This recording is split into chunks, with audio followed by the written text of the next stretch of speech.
ನಿಮಗೆ ಈಗ ಒಂದು ಪಾಸಿಟಿವ್ನೆಸ್ ಅನ್ನೋದು ಬಂದಿದೆ ಅಂದರೆ ನೀವು ಹೇಳ್ತಾ ಇದ್ರಿ ಅವಾಗಲೇ ನಾನು ಕೂಡ ಕುಗ್ಗಿದ್ದೆ ಅಂತ ಹೇಳ್ಬಿಟ್ಟು. ಸೊ ಬಿಗ್ ಬಾಸ್ ಮನೆ ಅನ್ನೋದು ನಮಗೆ ಅಲ್ಲಿ ಕುಗ್ಗಬಾರ್ದು, ಅಲ್ಲಿ ಹೇಗೆ ನಾವು ಕಮ್ಬ್ಯಾಕ್ ಆಗಬೇಕು ಅನ್ನೋದನ್ನು ನಮಗೆ ತುಂಬ ಚೆನ್ನಾಗಿ ತಿಳಿಸ್ಕೊಡುತ್ತೆ. ಯಾಕಂದರೆ ಪ್ರತಿ ಕ್ಷಣವೂ ನಮಗೆ ಬೆನ್ನಿಗೆ ಚೂರಿ ಹಾಕೋರು ಇರ್ತಾರೆ. ಸೊ ಅವರಿಂದ ಹೇಗೆ ತಪ್ಪಿಸ್ಕೋಬೇಕು, ಹೇಗೆ ಇದು ಮಾಡಬೇಕು ಅದೆಲ್ಲವನ್ನ ಕಲ್ತ್ರೆ ಸೊ ಹೊರಗಡೆನೂ ಅಫ್ಕೋರ್ಸ್ ನಾವು ಲೈಫ್ ಚೆನ್ನಾಗಿ ಲೀಡ್ ಮಾಡ್ಬೋದು. ಮತ್ತು ಈ ಥರದಕ್ಕೆಲ್ಲ ಡೋಂಟ್ ಕೇರ್ ಅಂತ ಅನಿಸುತ್ತೆ. ಏನಾದರೂ ಒಂದು ಮಾಡೋಣ, ಮತ್ತೆ ಏನಾದರೂ ಒಂದು ಹಾಗೆ ಆಗುತ್ತೆ ಅನ್ನೋ ಒಂದು ಪಾಸಿಟಿವ್ ಮೈಂಡ್ ಅನ್ನೋದು ಅಲ್ಲಿ ಕ್ರಿಯೇಟ್ ಆಗುತ್ತೆ ಅಂತ ಅನ್ಸುತ್ತೆ. ಹೌದು, ಅದು ನಿಜ. ನೀವು ಹೇಳ್ತಾರೆ ಒಂದು ಪಾಸಿಟಿವ್ ಆದ ಒಂದು ಮೈಂಡ್ಸೆಟ್ ಕ್ರಿಯೇಟ್ ಆಗುತ್ತೆ.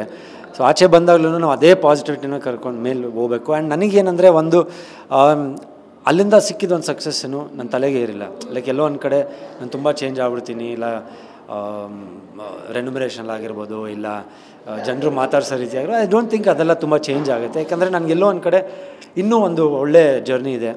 ಒಂದು ಒಳ್ಳೆ ಇದು ಕೊಟ್ಟಿದೆ ನನಗೆ. ಸೊ ಐ ಥಿಂಕ್ ಒಂದು ಕಲ್ತಿರೋದು, ಅಲ್ಲಿಂದ ಕಲ್ತಿರೋದನ್ನು ಇಲ್ಲಿ ಅಳವಡಿಸ್ಕೊಂಡು ಐ ಥಿಂಕ್ ಒಂದು ಒಳ್ಳೆ ಇದು ಮಾಡ್ಕೊಂಡು ಹೋಗೋಣ ಅಂತ, ಸಿನಿಮಾಗಳು ಮಾಡ್ಕೊಂಡು ಹೋಗೋಣ ಅಂತ. ಸೊ ನೀವು ಆಚೆ ಬಂದಮೇಲೆ ಈಗ ಸಾಕಷ್ಟು ಕಡೆ ಓಡಾಡ್ತಾ ಇದ್ದೀರಾ, ಎಲ್ಲಿ ನೋಡಿದ್ರು ನೀವೇ ಸೋಷಿಯಲ್ ಮೀಡಿಯಾದಲ್ಲಿ. ಸೊ ಮುಂಚೆ ಪ್ರಿವಿಯಸ್ ಇದ್ದ ಧರ್ಮಕೀರ್ತಿರಾಜ್ಗೂ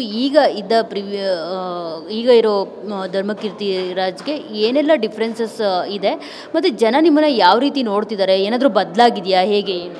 ಹೌದು, ಎಲ್ಲೋ ಒಂದು ಕಡೆ ಎಲ್ಲಿ ಕಳೆದೋಗ್ಬಿಡ್ದೇನೆ ಹುಡುಗ ಅಂತ ಒಂದು ಬಂದ್ಬಿಟ್ಟಿತ್ತು ಆಲ್ಮೋಸ್ಟು. ಎಸ್ಪೆಷಲಿ ಒಂದು ಕೋವಿಡ್ ಆದಮೇಲೆ ಅಂತೂ ತುಂಬ ಕಮ್ಮಿ ಆಗ್ಬಿಡ್ತೀವಿ ಸಿನಿಮಾಗಳೆಲ್ಲ. ಆಮೇಲೆ ಸಿನಿಮಾಗಳು ಕೈ ಹಿಡಿದಿರೋ ಟೈಮಲ್ಲಿ ಎಲ್ಲಿ ಹೋಗ್ಬಿಡ್ದೇನೆ, ಏನು ಮಾಡ್ತಾನೆ ಥರನೇ ಒಂದಿತ್ತು. ಬಟ್ ಇವಾಗ ಐ ಥಿಂಕ್ ಮತ್ತೆ ಈ ರೆಸ್ಪಾನ್ಸ್ ನೋಡಿ ಆಲ್ ಓವರ್ ಸೋಷಿಯಲ್ ಮೀಡಿಯಾ ಇದೀನಂದರೆ ಅದು ನನಗೆ ಒಂಥರ ಖುಷಿ. ಎಲ್ಲೋ ಒಂದು ಕಡೆ ಒಂದು ಪೋಸ್ಟ್ ಹಾಕಿದ್ರೆ ಒಂದಷ್ಟು ಮಿಲಿಯನ್ ಲೈಕ್ಸು ಅದೆಲ್ಲ ಬಂದಾಗ ನನಗೂ ಖುಷಿ ಆಗುತ್ತೆ. So I think it's a good comeback. ನನಗೆ ಒಂದು ಒಳ್ಳೆ ಕಮ್ಬ್ಯಾಕ್ ಅಂತಲೇ ಹೇಳ್ಬೋದು. ಏನು ಹೇಳ್ತಿದ್ದಾರೆ ಜನ ಎಲ್ಲ ಹೊರಗಡೆ ಹೋದಾಗ? ನಿಮ್ಮ ವ್ಯಕ್ತಿತ್ವನ ತುಂಬ ಇಷ್ಟಪಟ್ವಿ. ಫಸ್ಟ್ ಡೇ ನೀವು ಹೆಂಗಿದ್ರು 55 ದಿನ ಹಂಗೆ ಇದ್ರಿ. ನಿಮ್ಮ ತಂದೆಯವ್ರ ಹೆಸರನ್ನ ಉಳಿಸಿದ್ದೀರಿ, ಅವ್ರು ಕಷ್ಟಪಟ್ಟು ಮಾಡಿರೋ ಒಂದು ಹೆಸರನ್ನ. ಆ್ಯಂಡ್ ಮನೆಗೂ ಕನೆಕ್ಟ್ ಆಗಿದ್ದೀರಾ ಅಂತ ಸುಮಾರು ಜನ ಕಣ್ಣಲ್ಲಿ ನೀರು ಹಾಕಿದ್ದಾರೆ. ಸುಮಾರು ಜನ ಮಕ್ಕಳು ಈ ಥರನೂ ಇರ್ಬೋದು, ಫಿಲ್ಮ್ ಆ್ಯಕ್ಟರ್ಸ್ ಈ ಥರನೂ ಇರ್ಬೋದು, ಆ್ಯಕ್ಟರ್ಗಳು ಈ ಥರನೂ ಇರ್ಬೋದು ಅನ್ನೋದು ನೀವು ತೋರಿಸ್ಕೊಟ್ಟಿದ್ದೀರಾ ನಿಮ್ಮ ಸಿಂಪ್ಲಿಸಿಟಿ ಅಂತ ಇದರಿಂದ. ಅಫ್ಕೋರ್ಸ್ ಅಲ್ವಾ, ಅಂದರೆ ಸಿನಿಮಾ ಆ್ಯಕ್ಟರ್ಸ್ಗಳಂತ ಅಂದರೆ ಅವ್ರ ಬಗ್ಗೆ ಒಪಿನಿಯನ್ನೇ ಚೇಂಜ್ ಇರುತ್ತೆ. ಲೈಕ್ ಏನೋ ಇವ್ರಿಗೆ ಹೇಗೆ ಏನು ಅಂತ ಗೊತ್ತಿರಲ್ಲ, ಮತ್ತು ಮದುವೆಗೆ ಹುಡುಗಿ ಕೊಡೋದಕ್ಕೂ ಹಿಂದೆ ಮುಂದೆ ನೋಡೋ ಅಂಥ ಸಿಚುವೇಶನ್ಸ್ ಇರುತ್ತೆ.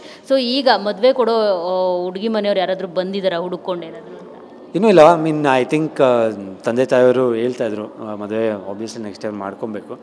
ಸೊ ನೋಡೋಣ, ಲವ್ ಕಮ್ ಅರೇಂಜ್ ಮ್ಯಾರೇಜು ಅದೇನಾಗುತ್ತೋ ನೋಡಬೇಕು. ಸೊ ಹೋಪ್ಫುಲಿ ಮುಂದಿನ ವರ್ಷ ಎಲ್ಲ ಒಂದು ಟೈಮ್ ಅಂತ ಹೇಳ್ತಾರೆ. ಒಂದು ಸಿನಿಮಾ ನನಗೆ ಬಂದಿದ್ದು ಫಸ್ಟ್ ನವಗ್ರಹ, ಅದಾದಮೇಲೆ ನನಗೆ ಬಿಗ್ ಬಾಸ್ ಅಂತ ಬಂದಿದ್ದು. ಸೊ ಇದೂ ಅದಕ್ಕೆ ಟೈಮ್ ಬರಬೇಕು, ಆ ಟೈಮ್ ಬಂದೇ ಬರುತ್ತೆ. ಮುಂದಿನ ವರ್ಷ ಮಾಡ್ಕೊತೀನಿ, ಮದುವೆ ಮಾಡ್ಕೊಬೇಕಂತಲೇ ಇದ್ದೀನಿ. ಸೊ ನಿಮ್ಮನ್ನು ಮತ್ತು ಅನುಷಾ ಅವರನ್ನು ಎಲ್ಲಿ ನೋಡಿದ್ರು ಕರೀತಿದ್ದಾರೆ ಈವೆಂಟ್ಸ್ಗಳಿಗಾಗಿರ್ಬೋದು. ಸೊ ಅದನ್ನು ನೋಡಿದಾಗ ಹೇಗೆ ಅನಿಸುತ್ತೆ ಅಂದರೆ ಎಲ್ಲೋ ಒಂದು ಕಡೆ ಈ ಬಿಗ್ ಬಾಸ್ ಮನೆಗೆ ಹೋಗಿದ್ದು ಒಳ್ಳೆಯದೇ ಆಯಿತು ಅಂತ ಅನಿಸುತ್ತೆ. ನಿಮ್ಮ ಫ್ರೆಂಡ್ಶಿಪ್ಪು ಮುಂಚೆ ಅಷ್ಟಕ್ಕಷ್ಟೇ ಇತ್ತು, ಈಗ ಮತ್ತೆ ಅದು ಏನು ಮತ್ತೆ ಚಿಗುರೊಡ್ದಿರೋ ಅಂಥದ್ದು? ಇಲ್ಲ, ಮಧ್ಯದಲ್ಲಿ ಐ ಥಿಂಕ್ ಶೂಟಿಂಗ್ ಟೈಮಲ್ಲಿ ಸ್ವಲ್ಪ ಮನಸ್ತಾಪಗಳಾಗಿತ್ತು. ಆಮೇಲೆ ಸ್ವಲ್ಪ ನಾವು ಮಾತಾಡಿರಲಿಲ್ಲ ಆಲ್ಮೋಸ್ಟ್ 1 ಇಯರ್ ಅದೆಲ್ಲ. ಆಮೇಲೆ ಬಿಗ್ ಬಾಸ್ ವೇದಿಕೆ ಮತ್ತೆ ಒಂದು ಫ್ರೆಂಡ್ಶಿಪ್ ಕನೆಕ್ಟ್ ಆಗೋಕ್ಕೆ ಒಂದು ಒಳ್ಳೆ ವೇದಿಕೆ ಆಯಿತು. ಆ್ಯಂಡ್ ಬಂದಮೇಲೂ ಆಚೆ ಬಂದಮೇಲೂ ಐ ಥಿಂಕ್ ಜನ ಇಷ್ಟಪಡ್ತಾರೆ. ಅದೊಂದು ಒಳ್ಳೆಯದು, ಐ ರೆಸ್ಪೆಕ್ಟ್ ದ್ಯಾಟ್. ಯಾಕಂದರೆ ಒಂದು ಕ್ಯೂಟ್ ಪೇರ್ನ ನೋಡೋಕ್ಕೆ ತುಂಬ ಇಟ್ಸ್ ನಾಟ್ ಈಸಿ ಒಂದು ಪ್ರೆಸೆಂಟ್ ಮಾಡೋಕ್ಕಲ್ಲಿ ಲೈಕ್ ಅದು ಸಿನಿಮಾಗಳ ಒಂದು ಕ್ಯೂಟ್ ಪೇರ್ ಅಂತ ಆಕ್ಸೆಪ್ಟ್ ಮಾಡೋದು, ಇಲ್ಲ ರಿಯಾಲಿಟಿ ಶೋಲ್ಲಿ ಆಕ್ಸೆಪ್ಟ್ ಮಾಡೋದು, ಇಟ್ಸ್ ಅ ಬಿಗ್ ನಮ್ಗೊಂದು ಚಿಕ್ಕ ಅಚೀವ್ಮೆಂಟು. ಜನ ಇಷ್ಟಪಟ್ಟಿದೆ, ನಮಗೂ ಒಂಥರ ಇಷ್ಟಪಟ್ಟಿತ್ತು. ಬಟ್ ಐ ಥಿಂಕ್ ಆ ಫ್ರೆಂಡ್ಶಿಪ್ ಹಂಗೆ ಕಂಟಿನ್ಯೂ ಆಗುತ್ತೆ. ಅವ್ರದ್ದೇ ಒಂದು ಪರ್ಸನಲ್ ಲೈಫ್ ಇದೆ, ನನ್ನದೇ ಒಂದು ಪರ್ಸನಲ್ ಲೈಫ್ ಇದೆ. ಸೊ ಐ ಥಿಂಕ್ ಫ್ರೆಂಡ್ಸಾಗಿ ಉಳ್ಕೊತೀವಿ, ಒಳ್ಳೆ ಫ್ರೆಂಡ್ಸಾಗಿರ್ತೀವಿ. ನಮ್ಮ ಫ್ರೆಂಡ್ಶಿಪ್ ಇದೇ ಥರ ಇರುತ್ತೆ ಅಂತ ಹೇಳೋಕ್ಕೆ ಇಷ್ಟಪಡ್ತೀನಿ. ಗಾಂಧಿನಗರ ಮಾರ್ಕೆಟ್ನಲ್ಲಿ ಧರ್ಮ ಅವರ ಗ್ರಾಫ್ ಏನಾದರೂ ಬದಲಾಗಿದೆಯಾ? ಇಲ್ಲ, ಅದು ಇಷ್ಟು ಬೇಗ ನಾವು ಹೇಳೋಕ್ಕಾಗಲ್ಲ. ಬಟ್ ಖಂಡಿತ ಒಂದು ಒಳ್ಳೆ ಸಪೋರ್ಟ್ ಅಂತೂ ಇದೆ. ಆ್ಯಂಡ್ ದೇವ್ರದಯಿಂದ ಮುಂದಿನ ವರ್ಷ 2025 ಅದು ಬದಲಾದರೆ ನನಗೂ ಒಂಥರ ಖುಷಿನೇ.